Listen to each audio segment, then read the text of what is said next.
y arrive, il est reparti là, mais il est là. Madame Guérino Nelly. Présent. Monsieur Marsal Pierre-Olivier. Présent. Monsieur Brasseur Emmanuel. Alors, il aura un petit peu de retard, il m'a envoyé un message, il arrive. Madame Rogoin Isabelle. Pouvoir à Thierry Rebouillot.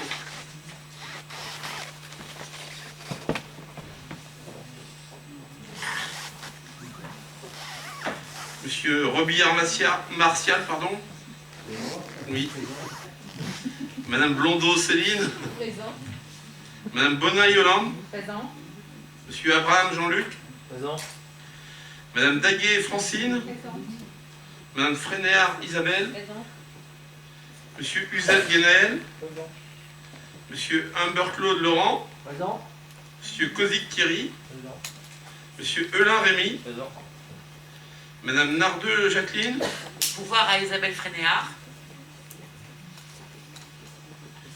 Monsieur Wallet Denis. Pouvoir à Raymond Dubois.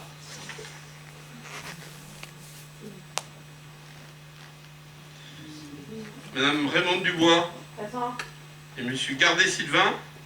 Sera absent finalement, je pense. Absent. Oui, non, mais bon, il a une obligation. Ok. Il est arrivé tardivement. Merci beaucoup. Donc j'ai fait tourner la feuille d'émargement. Voilà, ok. Oui. Ah bon, là-bas. Donc, alors vous êtes aperçu que ce soir on est plus nombreux que d'habitude. Nous avons donc le plaisir d'accueillir le conseil municipal jeune. On va leur demander de se présenter et de présenter leur projet après. Et nous allons aussi nous présenter à eux. Donc je vous laisse la parole, un par un. Je pense que vous devez vous donner votre nom, l'école et la classe. Enfin oui, nos prénoms, école et la classe, voilà. Et puis pour qu'on vous repère bien, je vous propose de vous lever à ce moment-là. D'accord? Merci. Allez-y. Moi c'est Mathis Joëli et je suis d'Auguste Renoir. Et c'est dans quelle classe? Je suis en CM1. Je m'appelle Mathieu, je suis en CM2.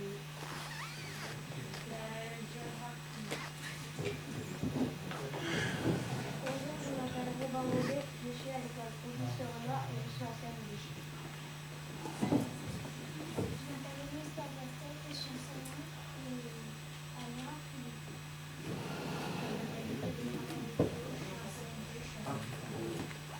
Je m'appelle Lucas Carvalho, je suis en CM2 et je suis en Martinique. Je m'appelle Villa Charpentier, je suis à Gérard Philippe et je suis en CM1. Je m'appelle Léon Tandy, je suis à Auguste Renoir et je suis en CM1. Je m'appelle Camille Levé, je suis en CM2 à Auguste Renoir. Ah oui, tiens. Alors Lionel Audio, responsable de la division animation service en France, et je suis le référent du CMJ. Voilà. Qui va les encadrer. Je vais les encadrer. Comment? Bon école, j'en ai pas. Les deux. Il a les 4 écoles. Donc, merci beaucoup. Ben, on va se présenter. Nous, alors, on a les micros et donc, je vais commencer et on va tourner vers Claire. D'accord J'allais dire d'accord les enfants. D'accord les gars. Donc voilà, je suis donc Eve Sens, le maire d'Arnage.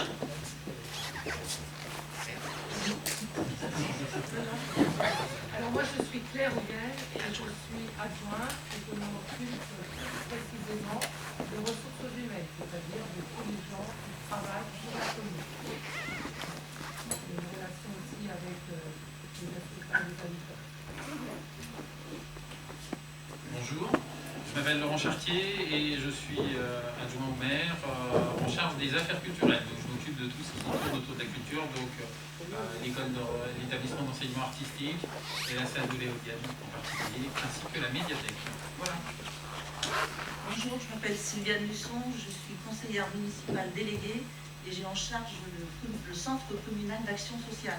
C'est-à-dire quand il y a des personnes qui ont des problèmes de fin de mois, comme on a fait la banque alimentaire la semaine dernière, on les aide et donc ça s'appelle le CCAS. Et je suis aussi responsable du foyer logement avec une directrice. Bonjour, je suis Serge Dodin, Je suis conseiller délégué à la sécurité et tranquillité publique. Bonjour, Rambouillot Thierry, conseiller délégué au patrimoine et à la voirie.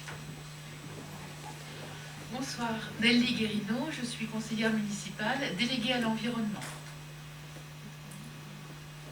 Bonsoir, je suis Martial Robillard, délégué au sport. Bonsoir, Céline Blondeau, conseillère municipale. Bonsoir, moi je suis Guy Navidel, aussi conseiller municipal. Bonsoir, Francine Datier, également conseillère municipale. Bonsoir, Laurent Amer-Claude, conseiller municipal. Bonsoir, ça marche bien. Bonsoir, Raymond Dubois, conseillère municipale, c'est moi l'aîné de l'Assemblée. Je ne sais pas si c'est une faveur ou un... Bonsoir, je m'appelle Colin Rémy, je suis conseiller municipal. Bonsoir, alors Isabelle Frénéard, conseillère municipale. Bonsoir, Jean-Luc Abraham, conseiller municipal. Yolande Bonin, conseillère municipale. Thierry Cozy, conseiller municipal. Et accessoirement, infirmière, sénateur d'Assart. Pierre-Olivier Marsaille, délégué à la jeunesse et aussi élu référent au CMJ. Emmanuel Brasseur, conseiller municipal délégué en charge des ressources financières et des commissions extra-municipales. Bonsoir, Karen Lemeunier, adjointe à la démocratie locale. Bonsoir à tous, Jadis Ponchat, je suis chargé du cadre de vie, de l'urbanisme et de la... Oui, enfin, je dirais des travaux, donc je suis libéral. Il a supervisé toute la vie nationale. Entre autres, oui. Bonsoir, Élise Poirier, je suis adjointe aux affaires sociales et solidarité. Et je travaille avec Sylviane Luçon. Voilà, c'est parfait. Alors, il y a quelques manquants ce soir.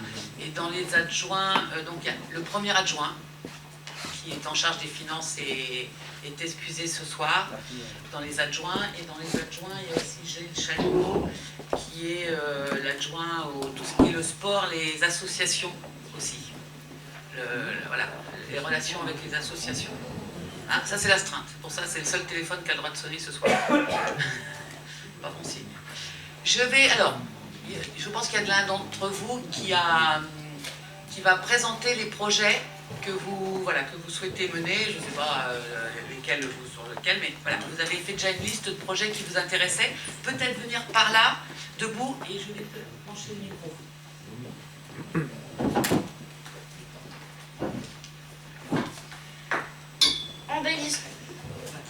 Embellissement de la ville en place d'espaces verts partagés. Exemple potager.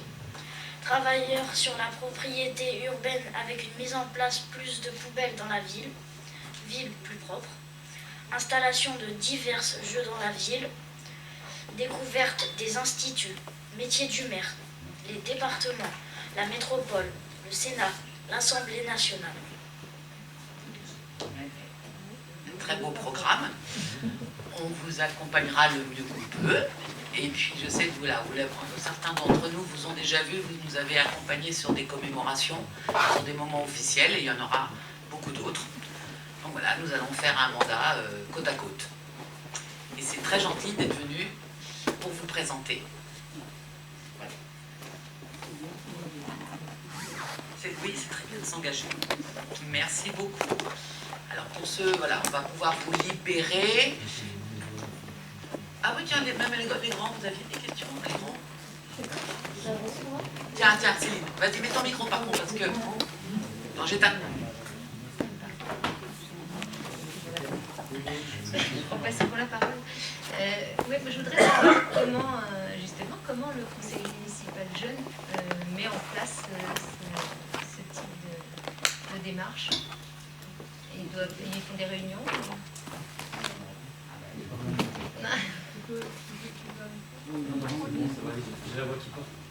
Alors, comment le conseil municipal jeune va pouvoir mettre ses actions en place avec mon aide, entre autres, avec l'aide de Pierre-Olivier en tant qu'élu référent. Et ces projets-là émanent d'une longue discussion qui a eu lieu le 9 novembre parce qu'il y avait pas loin de 30 projets. Donc il a fallu rassembler les idées, enfin 30 idées, une trentaine d'idées qui se recouplaient. Donc on a décidé de partir principalement sur le premier axe, qui est l'embellissement de la ville par la mise en place d'espaces verts potagers entre autres, mais aussi fleurs. Je vais aller un petit peu plus loin sur ce projet-là. En fait, ce projet-là va être travaillé, même si je dévoile un petit peu la prochaine réunion, c'est le 9 décembre prochain. C'est un travail qu'ils ne vont pas faire tout seul. On va solliciter les services de la ville et les associations. Et les bonnes âmes, les élus qui voudront bien nous aider à mettre ça en place. Donc il y a toute une réflexion à mettre en place sur où est-ce qu'on va les mettre, ces jardins potagers ou ces jardins potagers ou florales, dans les endroits, que ce soit judicieux, que ce ne soit pas abîmé volontairement, etc. C'est un petit peu la poursuite du projet qui a été mis en place l'année dernière dans les écoles, notamment sur le plus visible et accessible à la population, c'était celui de l'école du Saumur, puisqu'il y avait 2 jardins potagers à l'extérieur de l'école. Mais dans les écoles, ils en ont fait aussi. Et donc ils ont planté, ils ont récolté, etc. Donc maintenant, il faut les faire vivre. Et c'est un petit peu en partant de ce projet-là qu'on va essayer de continuer et d'élargir un petit peu plus dans la ville. Et quels que soient les projets, la propreté urbaine par la mise en place de poubelles, c'était déjà une idée du conseil municipal de l'année dernière qui a eu qu'une réunion à cause de la crise sanitaire malheureusement, où les enfants des anciens élus avaient dans l'idée de rendre les poubelles déjà dans les infrastructures scolaires plus agréables et plus jolies. Donc là l'idée en fait c'est en gros c'est de faire une cartographie de la commune, savoir où il y a des poubelles et qu'est-ce qu'on peut améliorer. Donc c'est aussi un travail de longue haleine. Et l'installation de divers jeux dans la ville, donc ça c'est un projet qui va s'étaler sur plusieurs années. Ça a quand même un coût. Et pourquoi pas demander l'avis des conseillers municipaux jeunes ou des enfants à travers les conseillers municipaux jeunes de ce qu'ils aimeraient bien avoir sur les infrastructures publiques où il peut y avoir des jeux ou des infrastructures permettant un petit peu de s'amuser. Voilà. Et enfin le dernier, comme le disait Madame Sens, effectivement, la découverte des institutions, c'est la première année où c'est affiché aussi ouvertement, où les enfants veulent connaître un petit peu plus ces institutions. Et donc on a déjà une première visite le 20 décembre où on va aller visiter avec la participation et l'invitation de M. Cozic, le Sénat, et aussi l'Assemblée nationale. Sur une journée. Et une petite surprise à la fin de la journée. Peut-être. Peut-être. En fonction de l'heure, en fonction de... Donc voilà. Et tous les projets qui sont mis en place et qui ont été mis en place avec leurs prédécesseurs, ça a toujours été avec le soutien d'un employé de la collectivité et des élus. Donc là, après, il va falloir qu'on travaille sur comment on va le financer, est-ce qu'il y a besoin de financement, est-ce qu'il ne faut pas faire de la récupération, est-ce qu'il ne faut pas solliciter la population pour nous donner un coup de main, récupérer des morceaux de bois, de la terre, etc. Donc ça va être tout leur travail de monter le projet et d'aller chercher un petit peu de l'aide à droite et à gauche. Voilà. Donc c'est vrai que ça va être en lien avec certaines commissions qu'il y a, comme la proximité, si vous voulez faire partager les habitants. L'environnement, vous voyez, vous avez Nelly Guérino qui est très sur l'environnement. Tiens, j'ai une question pour le fameux jardin potager extérieur à Renoir, parce que je l'ai vu. Il a bien survécu quand vous êtes revenu en septembre? Les gens s'en sont occupés? Ah, super! Ah ben, là c'est normal. Non mais ça veut dire que les gens sont venus l'entretenir pendant vos congés, donc c'est une bonne idée de faire participer la population, vous voyez. Donc c'est vrai que c'est à continuer cette idée-là. Je crois que c'est... Tu voulais des fraises peut-être? Non, c'était effectivement... je suis passée le jour où il faisait, donc l'institutrice m'a bien indiqué qu'on pouvait servir, qu'on pouvait y venir arrêter et tout ça, qu'on pouvait participer. Et comme c'était pas écrit, ceux qui ne sont pas, n'étaient pas là à ce moment-là, ne savent pas trop s'ils peuvent réellement servir. Il y a eu des magnifiques projets, mais enfin, il y a eu quand même des très beaux trucs cet été. Et c'est vrai que je pense qu'il y a certaines choses certaines personnes qui n'ont pas osé prendre. Eh bien ça, vous voyez, on demandera au service communication éventuellement de faire des petits panneaux d'affichage pour que les gens sachent qu'ils ont le droit de venir désherber, arroser, et éventuellement s'il y a un légume qui est mûr, de le prendre Donc voilà. Et pourquoi pas aussi de replanter Et replanter s'ils ont des graines, tout ça. Donc c'était déjà un joli projet, et donc je vois que vous avez l'intention de continuer, c'est très bien. Vous aviez peut-être des questions, j'ai vu tout à l'heure une main se lever, moi. Oui, ouais.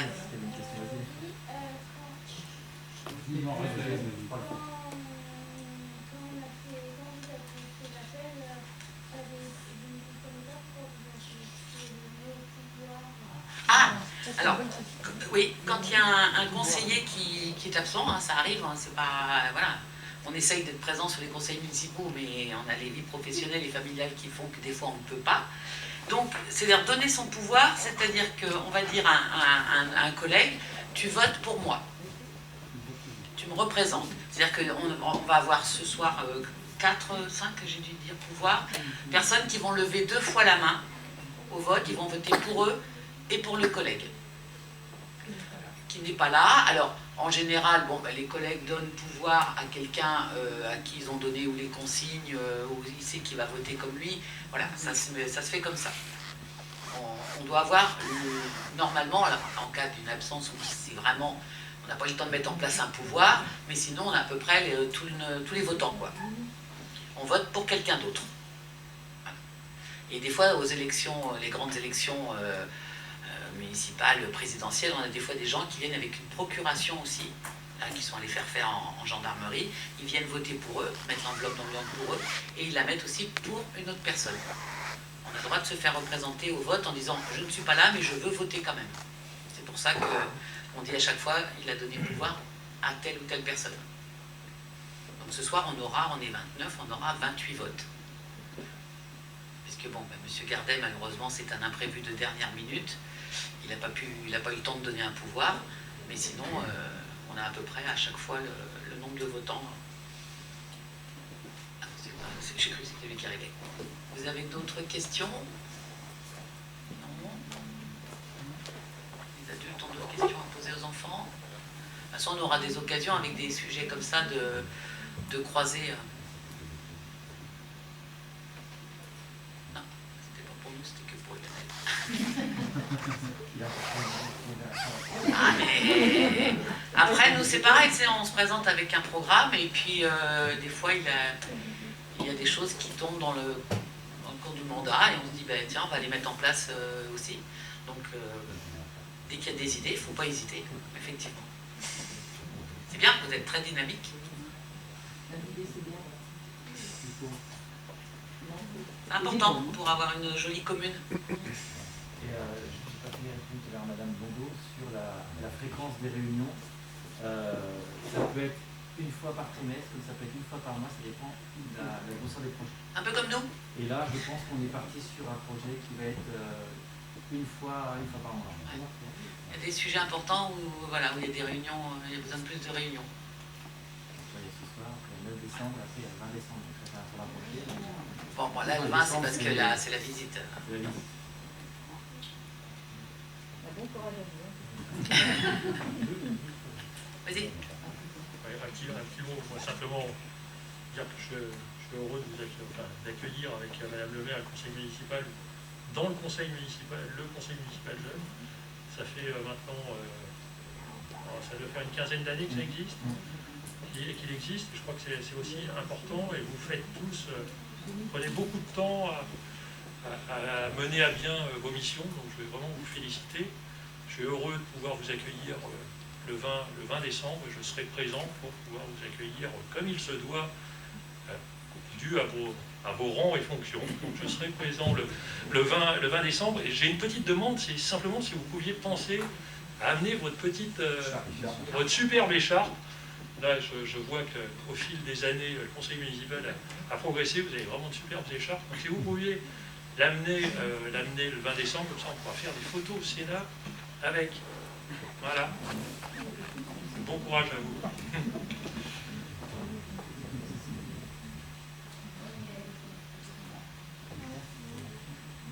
Donc, encore merci pour votre implication et votre volonté.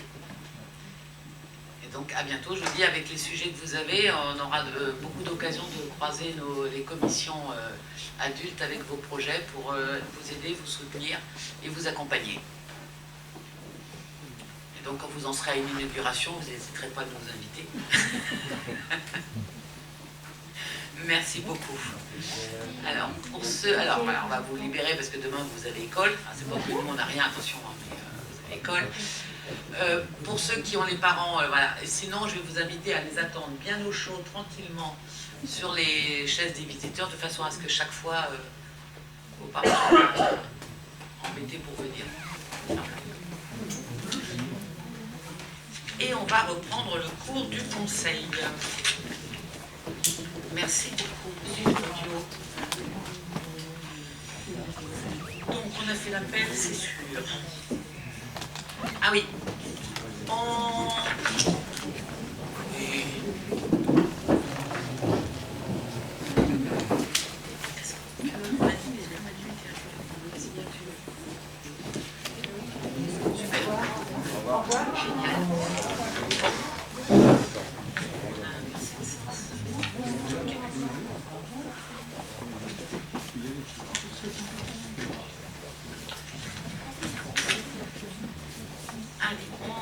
Passe à l'approbation du conseil municipal du 25 octobre. Est-ce que certains avaient des remarques sur ce procès verbal? C'est bon? On passe au vote. Qui est... Attends, faut faire... Il y a des tirettes. Il y a des tirettes pour qu'ils ne s'enfoncent pas en dessous.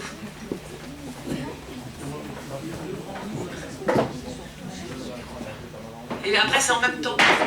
Non, il faut les... Voilà. Là. C'est un coup à prendre. Donc on passe au vote pour le conseil municipal du 25 octobre. Qui est pour? Qui est contre? Qui s'abstient? Il n'y en a pas. Alors je vais vous faire part des décisions que j'ai été amenée à prendre depuis le conseil municipal précédent. Le 22 octobre, une convention d'occupation précaire du logement numéro 32 qui se situe au 5-7 avenue de la Paix pour une durée de 45 jours. Voilà, un logement d'urgence avant que le logement attribué soit libre, enfin, soit fini, les travaux soient finis. Parce qu'en fait, c'était ça.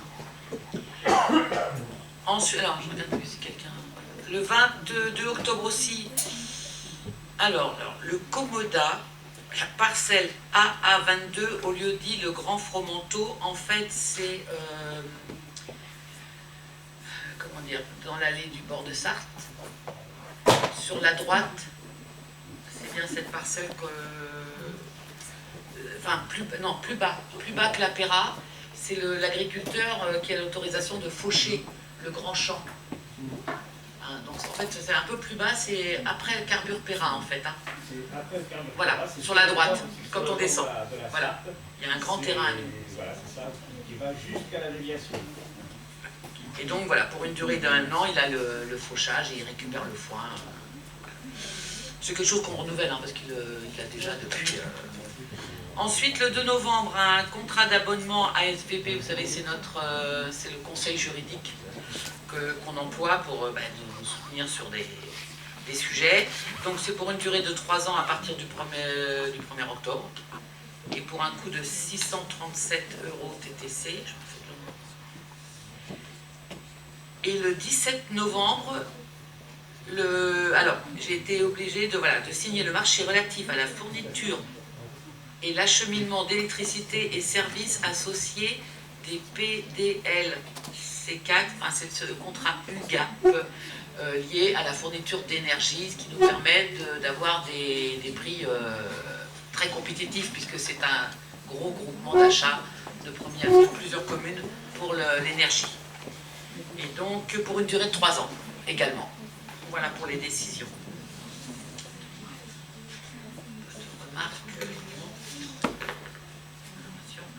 Et on va passer normalement à l'ordre du jour. Exactement.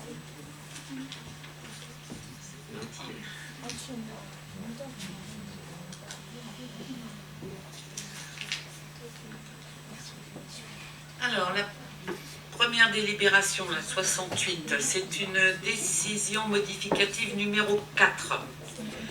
Donc, on a besoin de sommes pour abonder sur 3 achats, en fait.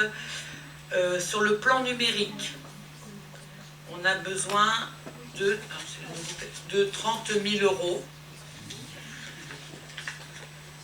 19 160 pour l'achat des 12 portables. On avait voté l'achat de 12 portables au mois de mars, vous vous rappelez? Donc voilà, c'est pour le télétravail. De 10 840 euros provisionnés en complément pour la fameuse voie sur IP. C'est pour le... Alors là, après la commission va choisir le prestataire. Hein, il y a plusieurs prestataires. Et donc, ça c'est pour l'informatique. Alors, pour ceux qui étaient aux finances et tout, vous vous rappelez, on avait besoin, en fait, à la base, on pensait avoir besoin de 49 160, mais non. En fait, on avait déjà provisionné certains achats pour les tablettes. Donc, en fait, maintenant, on n'a plus besoin que, façon de parler, attention, hein, 30 000 euros pour le numérique. Pour la maison de l'enfance, il nous manque 2 200 euros pour régler les dernières petites factures d'isolation de tout le bâtiment. Vraiment, là, c'est la fin de ce chantier. Et de 3 816 euros pour un logiciel Studéfi. Alors, c'est un logiciel qui va nous aider à répondre à la loi Elan pour gérer tout ce qui est les logements. Il faut qu'on gère, c'est une obligation, les réductions de performance énergétique. Voilà, il y a beaucoup de choses à gérer et donc ce logiciel va nous aider à accomplir cette tâche. Ce qui fait qu'au total, il faut qu'on transfère une somme de 36 016 euros pour tous ces achats. Est-ce que quelqu'un a des questions sur le sujet? Non, c'est bon. Est-ce que... Donc on peut faire ce transfert de somme d'un chapitre à un autre? Qui est pour? Qui est contre? Qui s'abstient? Il n'y en a pas. Merci.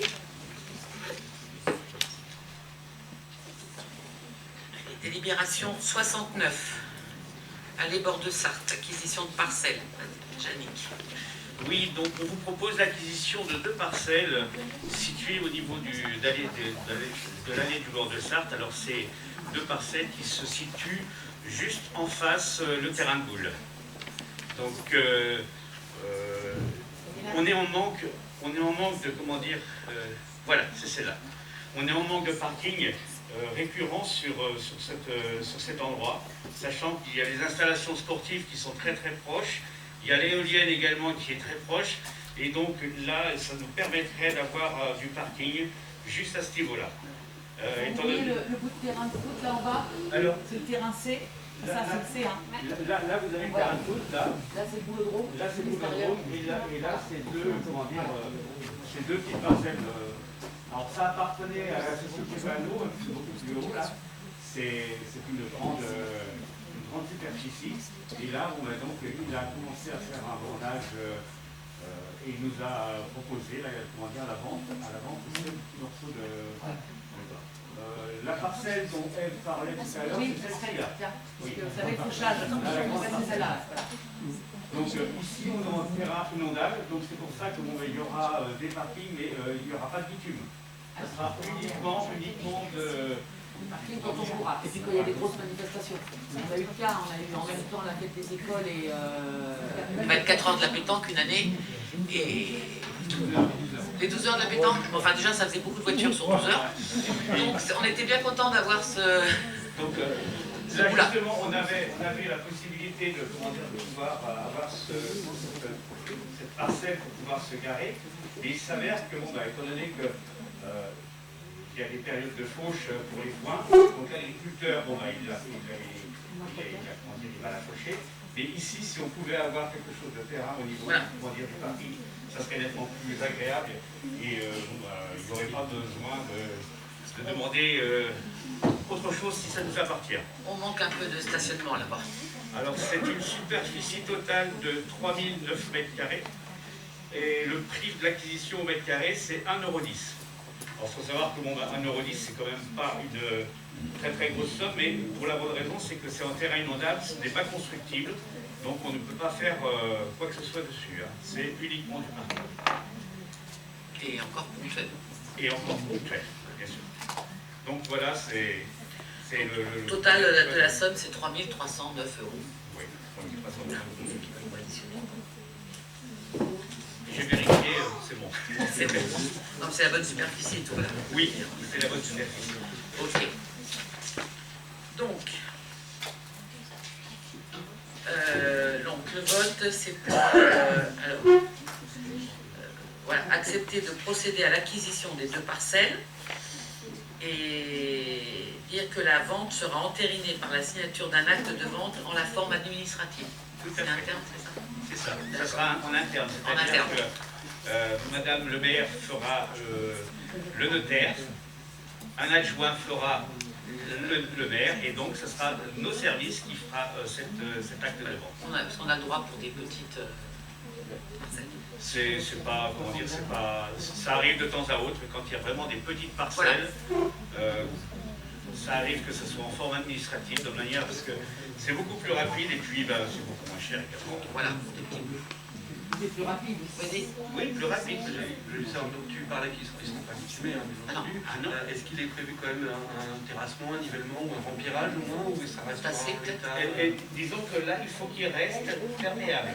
Donc, il y aura peut-être des travaux dessus, il y aura forcément des travaux, parce qu'actuellement, ce n'est que de la terre, ce n'est qu'un taillis, donc il y aura forcément du terrassement réalisé, mais il faudra absolument qu'il soit perméable. Ouais, mais quel genre de terrassement? Juste damé, peut-être, non? Oui, mais il y ça aura, reste naturel, il y aura des grosses pierres et du voutré, par exemple. Oui, voilà. Style voutré, de manière à pouvoir la pluie, faire un drainage.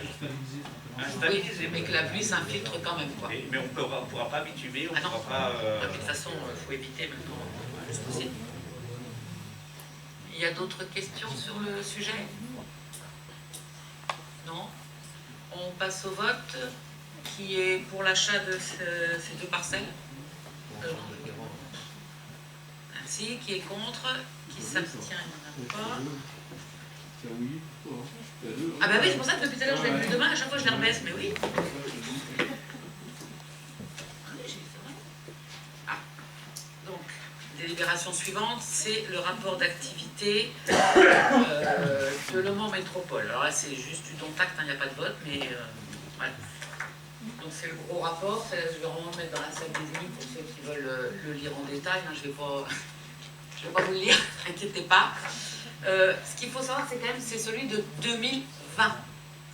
C'est-à-dire que là, c'est vrai que ça paraît bizarre, mais on est en fin 2021, c'est pas pour l'année qui s'est écoulée, c'est l'année d'avant, où on était en pleine, vraiment, crise sanitaire, pandémie et compagnie. Mais, pour autant quand même, le Mans Métropole a mené des actions, et on va vous dire les plus fortes, je vais vous nommer juste les plus fortes, mois par mois.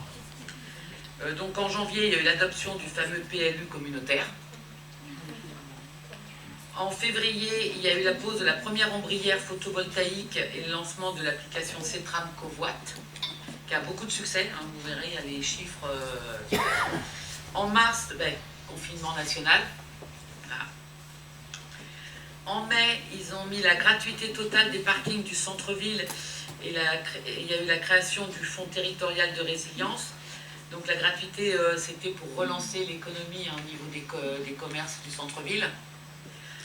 En juin, après, ils ont appliqué une gratuité de la première heure aussi de stationnement dans les parkings du Mans, sauf celui de la gare, mais dans tous les parkings du Mans. Et il y a eu l'obtention du label Pavillon Bleu pour la plage de la Gemmerie-Larnage. En juillet, l'inauguration de la station à hydrogène française et l'installation du nouveau conseil communautaire. En septembre, la gratuité des transports sur le réseau CETRAM pour les enfants scolarisés dans les communes membres de Le Mans Métropole. Il y a eu la première journée des mobilités alternatives, la mise en service du premier bus à hydrogène, la première réunion publique de concertation sur le projet des 3 chronolignes. Donc là, ça avance bien sur le sujet, mais là, on en était encore à la concertation. En octobre, Le Mans au cœur des Jeux Olympiques de Paris 2024, il y a 7 équipements sportifs communautaires qui ont été retenus pour les entraînements. L'inauguration de la résidence de l'Étoile à la Millesse. Et ensuite, on a eu un deuxième confinement. Et en décembre, la gratuité totale les vendredis, samedis et dimanches, pareil, des parkings pour relancer le commerce. Et dans le rapport, ce qui vous verrez un peu plus, on parle d'arnage. À un moment, donc vous verrez un peu plus tard vers la page 28, il parle de la base de loisirs de la Gemmerie, qui est un site très fréquenté. Et donc il y a tout un chapitre sur notre base de loisirs. Et un peu plus loin, il parle encore d'arnage pour la maison de l'enfance, où on a bénéficié d'un fonds de concours de transition énergétique. Voilà, donc ils en parlent aussi. Bon. Vous verrez, il est, il est bien fait, il y a plein de chapitres, voilà, il peut être lu en plusieurs... il est plutôt agréable avec des photos et tout, et des chapitres et des sous-chapitres, il n'a pas toujours été aussi... Voilà, il n'a pas toujours été aussi agréable à lire. Ils ont fait un gros travail pour qu'on ait envie de le lire. Donc, il sera mis dans la salle des élus. Il faut vraiment que je le mette cette fois. Et voilà, vous pourrez le consulter. Donc là, c'est un don tact. Il n'y a pas de vote. Mais vous avez peut-être des questions, hein, quand même. Non ? Bien. Allez. Délibération suivante. Multi-accueil. Modification du règlement de fonctionnement. Donc, suite à la visite de la CAF, il a été fait remonter plein de petites annotations, de choses qu'on faisait, qu'on n'avait pas mis dans notre règlement. Ils nous ont dit qu'il fallait, voilà, il faut le mettre. Donc, et on a profité, comme à chaque fois, pour faire toutes les petites modifications qui sont en cours de route. Genre, à chaque fois, maintenant, ce n'est plus ce n'est plus un pédiatre, mais un médecin référent. Donc, à chaque fois qu'il y avait le terme pédiatre, on a changé. Ce n'est plus le... maintenant, c'est le... Alors, c'est des initiales... attendez, je vais même revenir. Pour le conseil... Ah là là. Bon, je ne retrouve pas le terme. Les annotations sont là. Excusez-moi, c'était pas le bon. Maintenant, on parle de convention territoriale globale, CTG. Et avant, ce masque, excusez-moi, mais c'est pas facile de tourner les pages. Et avant, c'était un contrat enfance. Donc chaque fois que le terme contrat enfance était, on le remplace par celui-là, donc ça fait plein de petites modifications. Et pour les modifications un peu plus importantes, dans le chapitre des conditions d'accueil, on précise que les places en accueil régulier sont également proposées aux parents en insertion sociale ou professionnelle, à condition de présenter un justificatif de formation ou de reprise d'activité. On ne l'avait pas noté. On mettait les parents, un ou deux parents qui travaillent, et on note aussi qu'un parent qui est en formation, il est pris aussi, il a besoin de ne pas avoir son enfant chez lui, il faut bien qu'on garde. Donc maintenant, au même titre que le travail, la formation est reconnue aussi comme un critère. On a aussi le contrat établi entre les parents et le multi-accueil doit être adapté aux besoins horaires réels de la famille, sous peine d'être modifié par la structure. Voilà, pour les parents qui ne respectent pas les créneaux qu'ils ont, voilà, comme ils ont 10 heures, finalement ils n'en utilisent toujours que 8. Comme on doit facturer au plus juste des besoins, c'est noté qu'on modifie le contrat si le besoin a changé depuis la signature du contrat. Troisième modification, concernant le suivi médical, la présence des parents est demandée lors des visites médicales, alors qu'avant on avait noté et conseillé, mais en fait elle est fortement, maintenant on demande à ce qu'ils soient présents. Pour l'alimentation et l'hygiène, il est rappelé que la structure fournit des couches et des repas. On le fait depuis très longtemps, mais on ne l'avait jamais noté. Et la CAF nous a dit, écoutez, vous le faites, il faut l'indiquer. Une cinquième modification, il est interdit aux parents de prendre des photographies au sein du multi-accueil afin de respecter le droit à l'image des enfants. Donc ils n'en prenaient pas avant non plus, mais on le note de façon à ce que personne dise « vous ne nous avez jamais dit qu'on n'avait pas le droit de photographier ». Dans la structure, ils prennent des photos pour que les parents aient, parce qu'ils connaissent les enfants qui ne doivent pas être photographiés. Mais voilà, aucune personne étrangère au service ne peut photographier les enfants. Et là aussi, encore une modification dans ce chapitre, c'est la période du préavis qui précède le départ définitif est facturée, même en cas d'absence de l'enfant. Voilà, il y a un préavis à donner quand on veut arrêter un contrat, et même si les parents partent du jour au lendemain, ils devront payer toute la durée du préavis. Et dans le chapitre des participations financières, on a noté à la demande de la CAF, il est rappelé que la CNAF participe financièrement au fonctionnement du multi-accueil, ce qui permet de réduire la participation financière des familles, calculée en fonction des revenus du foyer et du nombre d'enfants à charge. Voilà, on ne l'avait pas noté. Ensuite, c'est concernant les semaines que les parents peuvent prendre de vacances. On était à 5 semaines, on est passé à 6 semaines qui peuvent poser 2 jours. Donc on a rajouté, concernant le nombre de semaines durant lesquelles l'enfant sera absent, il est proposé aux familles de poser 6 semaines par an au lieu de 5. En répondant au mieux aux besoins des familles, le différentiel entre les heures facturées et les heures réalisées diminue, ce qui entraîne une augmentation de la participation de la CAF. Ensuite, on a fait une modif sur la rupture de contrat pourra être prononcée à la demande de la structure après mise en demeure dans le cas où l'état de santé ou le comportement de l'enfant est incompatible avec la vie en collectivité. Ça, c'est une modification qu'on a demandé à mettre suite à des échanges dans la commission. Parce que voilà, il y a des enfants, malgré un temps d'adaptation, qui pose problème. Voilà, il faut qu'ils soient, ou ils sont encore très agressifs vis-à-vis d'autres enfants, ou ils sont très demandeurs d'attention. C'est-à-dire que normalement, on a une auxiliaire puéricultrice qui est là pour s'occuper de 6 bébés ou 8 enfants, et quand un enfant demande à être toute la journée dans les bras, ce n'est pas possible pour un accueil collectif. Donc on l'a noté parce que ça peut poser problème. Donc voilà les modifications apportées à ce règlement. Est-ce que vous avez des questions? Non? Pas du tout. Voilà, on peut adopter ce nouveau règlement? Oui? Qui est pour? Qui est contre? Qui s'abstient? Il n'y en a pas. Merci beaucoup. Ensuite, délibération suivante. Voilà. Oh, ben là, c'est la délibération. On a déjà passé plusieurs fois. C'est la reconduction de la convention en partenariat avec la ville du Mans sur les accueils au multi-accueil. Donc, il n'y a pas de changement par rapport à l'an dernier, enfin aux années précédentes. On réserve 4 places d'accueil réguliers, occasionnels ou d'urgence pour le Mans. Le Mans fait également la même chose, c'est-à-dire que si on a des enfants du Mans, c'est le Mans qui paiera la part famille et inversement.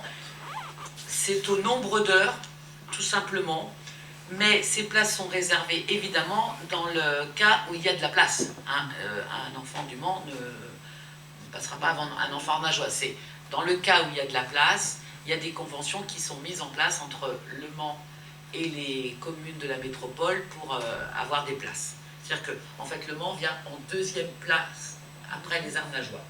Tout simplement, c'est exactement la même convention. Est-ce que ça amène des questions de votre part? Non. Vous m'autorisez à signer cette convention? Qui est pour? Qui est contre? Qui s'abstient? Il n'y en a pas. Merci beaucoup. Nous allons passer aux ressources humaines.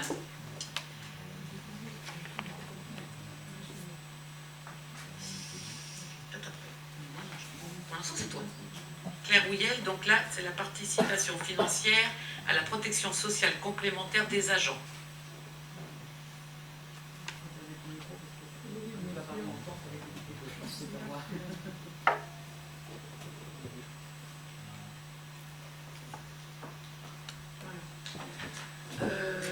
je reprends le titre, si vous avez bien entendu, donc notre participation financière, c'est-à-dire de la collectivité, à la protection sociale complémentaire des agents.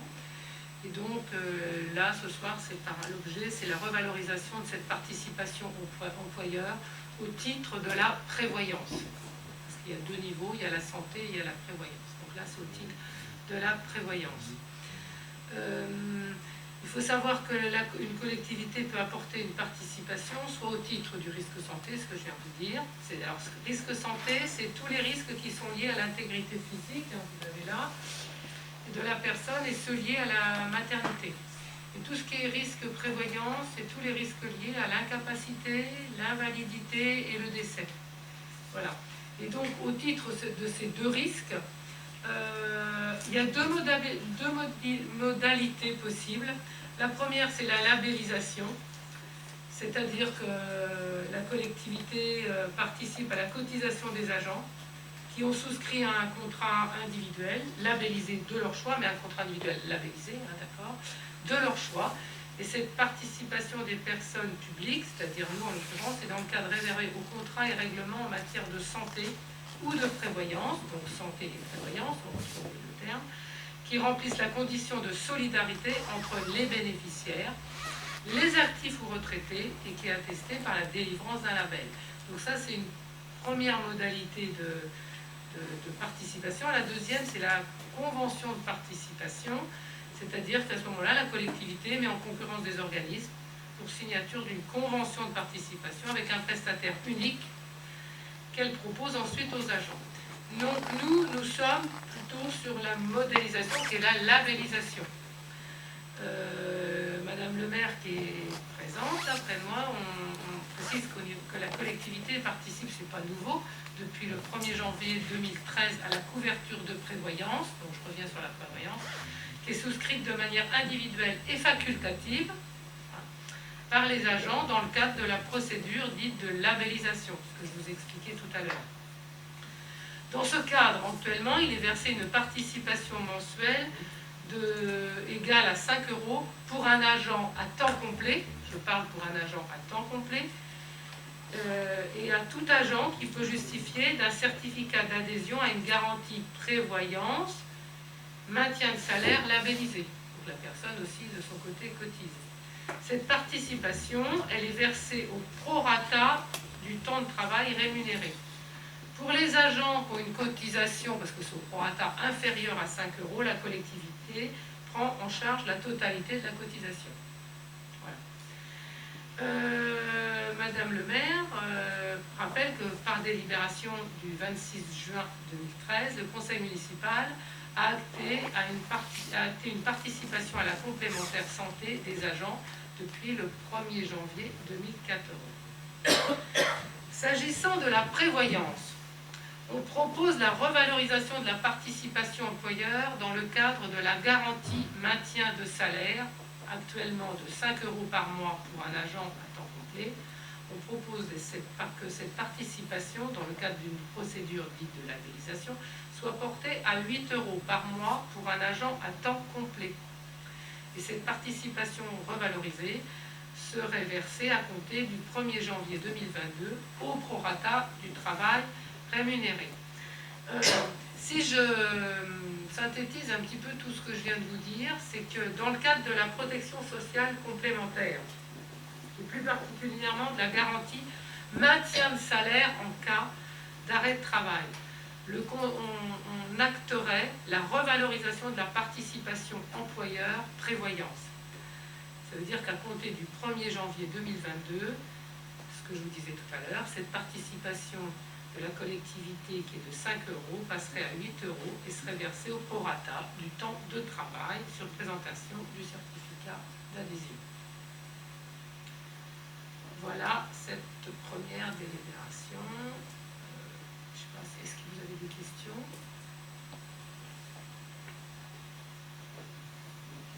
C'est du mieux. Alors, ce que je voulais dire aussi, c'est que pour en arriver à cette finalité, on va dire, tous les agents ont été rencontrés et informés Informer, parce que, comme on le disait tout à l'heure, ce n'est pas une obligation. Ils ont aussi eu le temps de voir si par rapport à la caisse à laquelle ils cotisaient, ils voulaient changer, continuer. Voilà. Il y a eu une information via une caisse qui est venue pour informer, pas pour vendre son produit, qui est venue uniquement pour informer. Voilà. Et chaque agent a pu et peut se déterminer en fonction de ces critères. C'est pas quelque chose qui est arrivé comme ça d'un seul coup, il y a eu un travail aussi avec les agents. Avec chaque agent, et, au niveau des services, et après les agents qui voulaient être vus par rapport à... Parce que chaque cas est un peu particulier, chaque agent a pu être reçu et avoir une réponse par rapport à ces questions particulières, par rapport à son cas. Voilà. Les modalités et la finalité de la délibération.